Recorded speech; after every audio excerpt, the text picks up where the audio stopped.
नमस्कार, आप देख रहे हैं हमारा खास शो प्रार्थना हो स्वीकार और मैं हूं आपके साथ शगुफ्ता। आप घर पर हों, किसी मंदिर में या फिर किसी देव स्थान पर जाते हैं, आपकी पूजा की थाली में धूप ज़रूर होती है। अलग अलग खुशबू वाली अगरबत्तियां ज़रूर रहती हैं, लेकिन क्या आप जानते हैं कि भगवान के सामने धूप क्यों जलाते हैं? धूप जलाने का शास्त्रीय विधान क्या है? किस कामना के लिए कौन सी धूप जलानी चाहिए? तो आज आपको प्रार्थना हो स्वीकार ज़रूर देखना चाहिए, क्योंकि आज हम जो आपको बताने वाले हैं उसे जानने के बाद आपके घर में कोई भी किसी भी प्रकार की नकारात्मक शक्ति नहीं रहेंगी। आइए तो बस बरकत ही बरकत आएगी।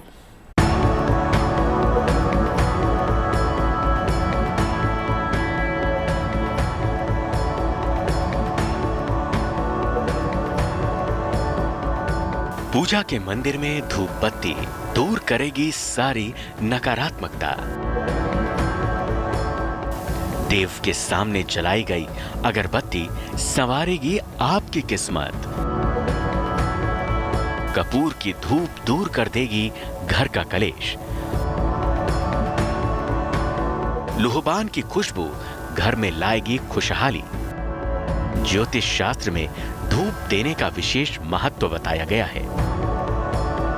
मान्यता है कि धूप की खुशबू से देवता प्रसन्न होते हैं, सारी कामना पूरी होती है और सारी तकलीफें दूर हो जाती हैं। पूजा पाठ में विभिन्न सुगंधों वाली धूप का इस्तेमाल बताया गया है। भारतीय शास्त्रीय परंपरा में षोडशांग, दशांग, कपूर, लोहबान, अग्निहोत्र धूप के इस्तेमाल का जिक्र मिलता है। पूजा के दौरान धूप जलाना देवता की पूजा के प्रतीक के रूप में देखा जाता है। किसी भी पूजा, बड़ी पूजा के दौरान भगवान की भक्ति का प्रतीक धूप जलाई जाती है। माना जाता है कि बड़ी मात्रा में अगरबत्ती जड़ी बूटियों से बनाई जाती है, जो इस्तेमाल की जाने वाली जड़ी बूटियों को एक प्राकृतिक सुगंध प्रदान करती है। अपनी ताजगी और उपचार क्षमताओं के साथ अगरबत्ती पूरे मन को भक्ति भाव से भर देती है और दिन को ताजा रखती है। धूप का इस्तेमाल काफ़ी प्राचीन समय से होता आ रहा है हमारे हिंदू पद्धति में, और हिंदू के साथ सभी धर्मों में इसका प्रयोग होता रहा है, चाहे वो मुस्लिम धर्म हो, हिंदू धर्म हो। और धूप का प्रयोग वास्तु के हिसाब से भी किया जाता है। धूप का प्रयोग जो है वातावरण की शुद्धि के लिए भी किया जाता है। धूप का प्रयोग जो है तंत्र मंत्र के निवारण के लिए भी किया जाता है। धूप का प्रयोग जो है चूँकि उसमें इत्र और गोबर का सम्मिश्रण होता है, इस कारण से जो है ये मन को, आत्मा को शुद्ध और संतुष्ट करता है। साथ ही ये ईश्वर को भी जो है प्रसन्न करता है, चूँकि बगैर सुगंधी के जो है किसी धर्म में पूजा उपासना की पद्धति नहीं बताई गई है। धूप देने की परंपरा से घर में शांति का वास तो होता ही है, साथ ही वास्तु दोष भी दूर होता है। अगर पितरों का आशीर्वाद भी चाहिए तो भी धूप जलानी चाहिए, लेकिन उसके लिए भी शास्त्रों में विधान बताए गए हैं। तो अब ये जान लीजिए कि मन में आस्था का भाव रखकर अपने घर के मंदिर में जो आप धूप जलाते हैं वो कैसे जलाना चाहिए। घर में रोजाना धूप जलानी चाहिए। तेरस, चौदस, अमावस्या, पूर्णिमा को धूप जरूर जलानी चाहिए। सुबह की धूप देवगणों की कृपा दिलाती है। संध्या की धूप घर में जलाने से पितृगण प्रसन्न होते हैं। धूप जलाने से पहले घर की साफ सफाई जरूरी होती है। साफ सफाई के बाद शारीरिक पवित्रता जरूरी है। धूप हमेशा ईशान कोण में ही जलाएं। घर के सभी कमरों में धूप का धुआं पहुंचना चाहिए। धूप का असर रहने तक घर में संगीत नहीं बजाना चाहिए। धूप जलाते वक्त कम से कम बोलना चाहिए। धूप जलाने का शास्त्रीय विधान आपने जान लिया, लेकिन किस कामना के लिए, किस देव के सामने कौन सी धूप का करना है इस्तेमाल और जलाना है मनवांछित कौन सी धूप बत्ती, ये भी आपको बताएंगे हम। बने रहिए गुड न्यूज टुडे के साथ। देखिए, धूप बत्ती की खुशबू जो होती है वो ना केवल मन को शांति प्रदान करती है, बल्कि कुंडली में अलग अलग ग्रहों की शांति भी करवाती है। इसीलिए हम आपको बता रहे हैं कि कौन से ग्रह को कौन सी खुशबू पसंद होती है, जिससे आप अपने पूजा घर में रोज़ वैसे ही खुशबू की धूप बत्ती कीजिए, इसका इस्तेमाल कीजिए और ग्रहों को प्रसन्न कर कुंडली से ग्रहों की नकारात्मक शक्ति को दूर कर दीजिए।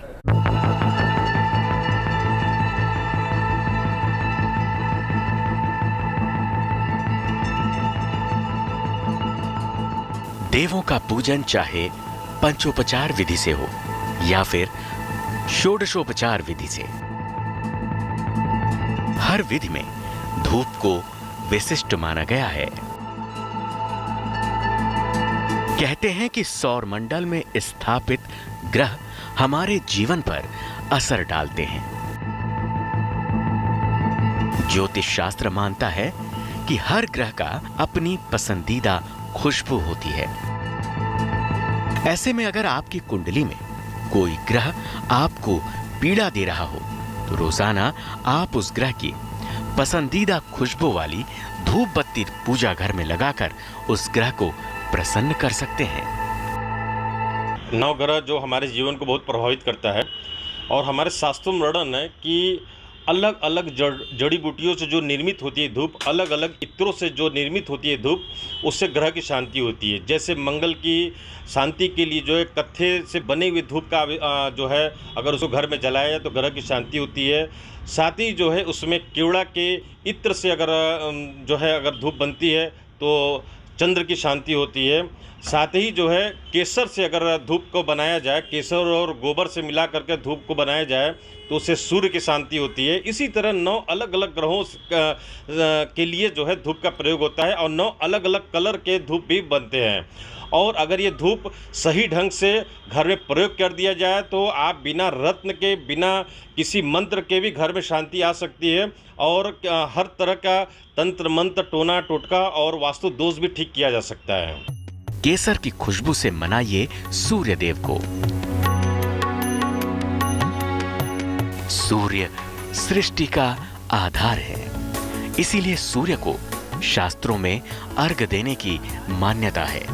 सूर्य आत्मा का कारक ग्रह है, इसीलिए कुंडली में सूर्य की पीड़ा होने पर कई तरह के रोग होते हैं। तो घर में रोजाना किस दिशा में किस खुशबू की धूप बत्ती जलानी है, आपको अब ये भी जान लेना चाहिए।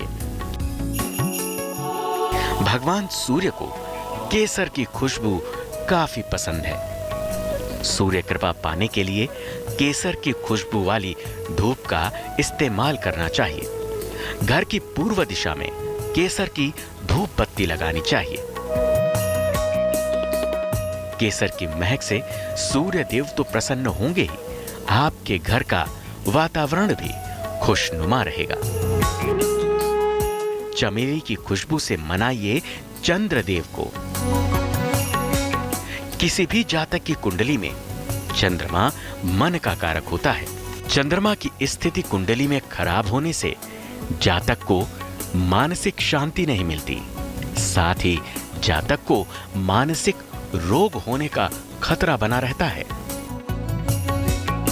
चंद्रमा कुंडली में नीच का हो तो जीवन में उदासीनता बनी रहती है। इसीलिए चंद्रमा को कुंडली में मजबूत करने के लिए चंद्रदेव को चमेली के फूल की खुशबू बहुत पसंद है। चंद्रमा मजबूत करने के लिए चमेली के फूल की खुशबू वाली धूप बत्ती का इस्तेमाल करना चाहिए। रात रानी का इत्र भी चंद्रमा को अति प्रिय है, तो आप भी चमेली और रात रानी की खुशबू से न केवल अपना घर आंगन महकाइए, बल्कि अपनी कुंडली में चंद्र पीड़ा से भी छुटकारा पा लीजिए। गुलाब की खुशबू से मनाइए मंगल देव को। मंगल रौद्र ग्रह है, भौमी पुत्र है मंगल। मंगल ग्रह खराब है तो व्यक्ति का जीना मुश्किल हो जाता है। जातक आर्थिक रूप से हमेशा परेशान रहता है। मंगल की पीड़ा को शांत करने और मंगल को प्रसन्न करने के लिए गुलाब की अगरबत्ती या धूप बत्ती लगाएं। लाल चंदन की धूप बत्ती भी इस्तेमाल में ला सकते हैं। लाल चंदन के साथ साथ गुलाब की सुगंध न केवल आपको मंगल की कृपा दिलाएगी, बल्कि आपके जीवन की बगिया भी फूलों की तरह महकने लगेगी। केवड़ा की खुशबू से मनाइए बुध देव को। सुगंध का संबंध बुध ग्रह से है, इसीलिए इसके जरिए बुध की तमाम समस्याओं का समाधान हो सकता है। हल्की खुशबू के इस्तेमाल से कुंडली का बुध अनुकूल होता है और लाभ देता है। कुंडली में बुध की पीड़ा से बचने के लिए पूजा घर में चंपा की खुशबू वाली धूप बत्ती का इस्तेमाल करें।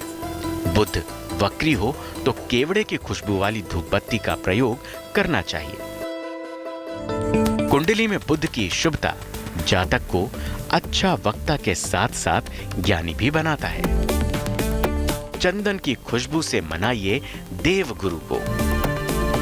देवगुरु बृहस्पति जातक के जीवन में शुभता लाते हैं। गुरु की शुभता जीवन में जातक को सदाचारी, बुद्धिमान और धार्मिक बनाती है।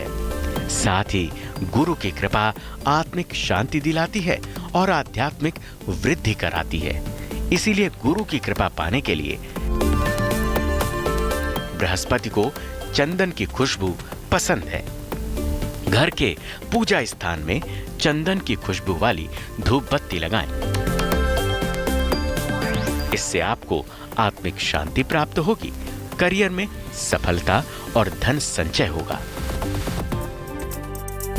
मोगरा की खुशबू से मनाइए शुक्र देव को। कुंडली में शुक्र की शुभता जातक को वैभव, ऐश्वर्य दिलाता है, भौतिक सुख दिलाता है, दांपत्य जीवन मधुर बनाता है और प्रेम संबंध में मजबूती लाता है।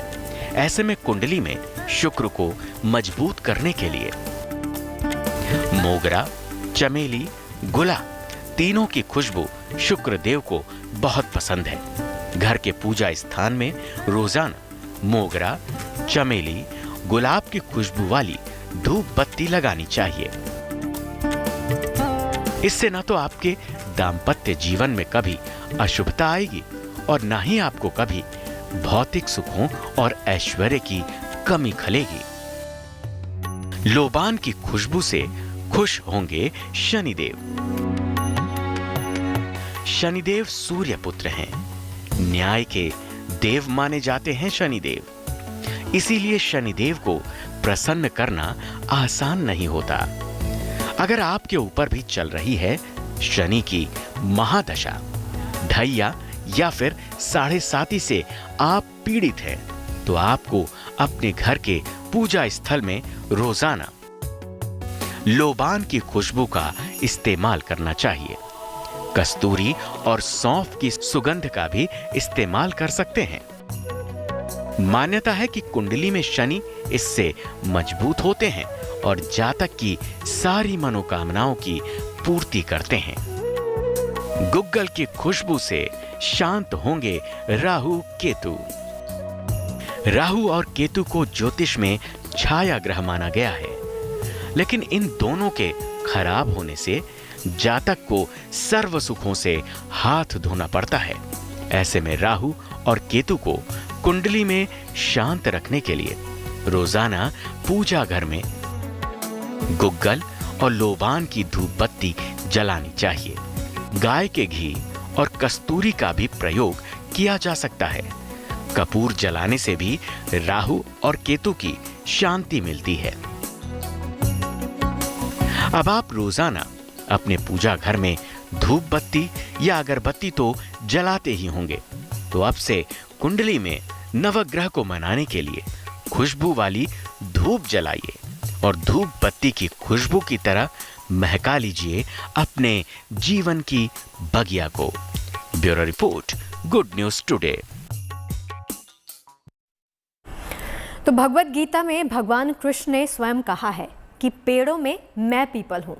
तो बुध और महावीर को ज्ञानवट यानी बरगद के पेड़ के नीचे ही मिला था। सीता हरण के बाद रावण ने मां सीता को अशोक के पेड़ की वाटिका में ही रखा था। सनातन धर्म के हर देवी देवता पेड़ और पुष्पों से संबंध रखते हैं। हर देवी देवता पर इसीलिए अलग अलग फूल चढ़ाने का विधान भी बताया जाता है।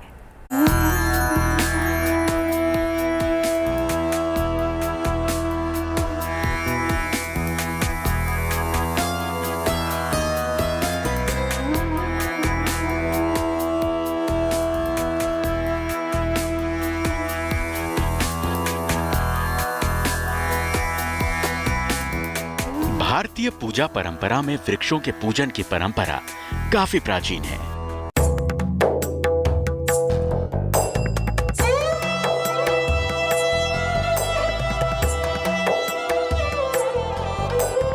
सुहागिन महिलाएं यहाँ वट वृक्ष में कच्चे सूत बांधकर पति के लंबे उम्र की कामना करती हैं।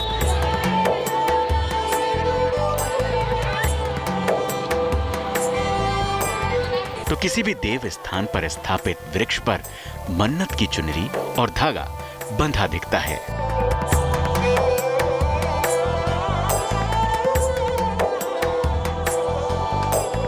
भारतीय शास्त्रीय परंपरा में तो तुलसी के पेड़ की विवाह की परंपरा तक निभाई जाती है।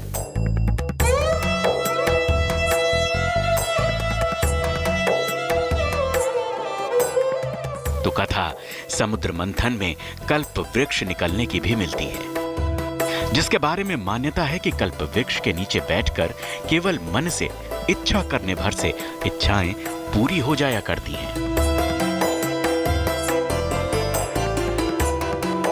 यानी कि भारत में सनातन धर्म में वृक्षों को देवताओं के समान पूजित माना जाता रहा है। धर्म की यही मान्यता प्रकृति से प्रेम का संदेश देती है। देखिए, पेड़ तो जब मानव का विकास नहीं हुआ था, उसके पूर्व से आदिकाल से ही पेड़ों का प्रादुर्भाव हुआ है। और पेड़ भी एक जीव है, जो अगर धूप से इसको जोड़ें तो पेड़ में के ही कुछ तत्व से जो है धूप बनते हैं। जैसे अलग अलग जड़ी बूटियों से भी धूप बनते हैं। तो पेड़ के बिना कोई सृष्टि नहीं है। और हम माना जाता है कि 84 योनियों में एक पेड़ की भी योनि मानी जाती है। और पेड़ का लगाना आप जानते हैं कितना श्रेष्ठकर होता है। ये ऑक्सीजन देता है। पीपल के बारे में तो आप जानते ही हैं कि पीपल 24 घंटा मुझे जो है ऑक्सीजन देता है और मानव जीवन के लिए कितना लाभप्रद है।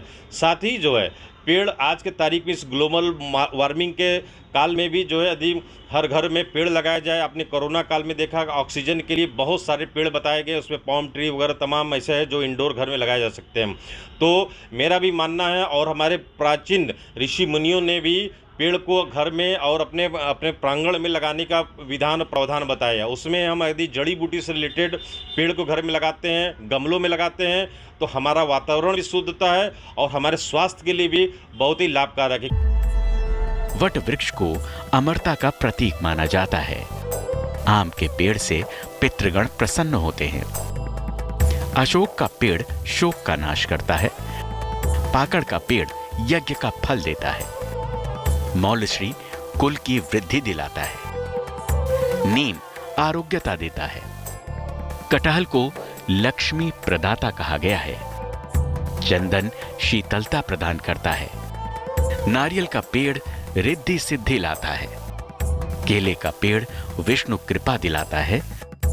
अश्वगंधा वास्तु दोष का निवारण करता है। भगवान शिव को बिल्व यानी कि बेल का पेड़ अत्यंत प्रिय है।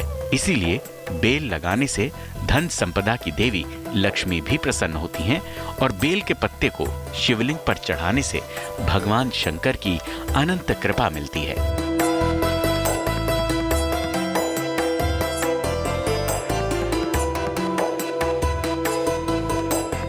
घर के वायव्य कोण में नीम का वृक्ष होना अति शुभ कहा गया है। सामान्यतया लोग घर में नीम का पेड़ लगाना पसंद नहीं करते, लेकिन घर में इस पेड़ का लगा होना काफी शुभ माना गया है।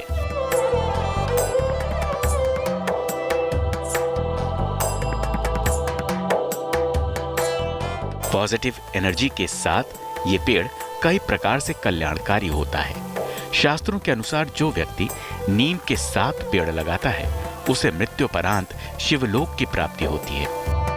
जो व्यक्ति नीम के 3 पेड़ लगाता है वो सैकड़ों वर्षों तक सूर्य लोक में सुखों का भोग करता है। देखिए, नीम तो अपने में ही बहुत पुण्य की बात है। प्राचीन काल में हमारे दादा नाना नानी ऐसे लोग बताते थे कि हर घर के बाहर प्रांगण में नीम का पेड़ होना चाहिए, क्योंकि नीम ही का पेड़ एक ऐसा पेड़ है जो कि ऑक्सीजन देता है, हमारे स्वास्थ्य के लिए अच्छा है। और नीम के पेड़ में तमाम तरह की औषधियाँ होती हैं। नीम के पेड़ जैसे कि प्राचीन काल में चेचक माता का दाग होता था या चेचक माता का अवतार होता था तो नीम के पत्तियों से झाड़ा जाता था और शरीर शांत हो जाता था, बुखारें शांत हो जाती थी। नीम के पेड़ के नीचे बैठकर खाना खाना, नीम के पेड़ के नीचे सोना, आप कितना श्रेष्ठकर और लाभप्रद शास्त्र हमारा इसको बताता है।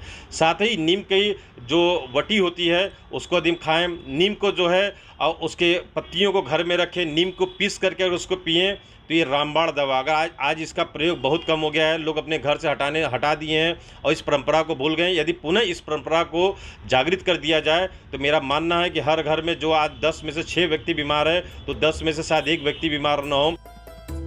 आयुर्वेद में वृक्ष को आरोग्यता प्रदान करने वाला कहा गया है, तो अर्थशास्त्र में वृक्षों को आय वृद्धि का साधन माना गया है। तो आप भी आज ही लगाइए पेड़ और पर्यावरण के संरक्षण के साथ पा लीजिए देवताओं का आशीर्वाद वरदान। Bureau report, good news today.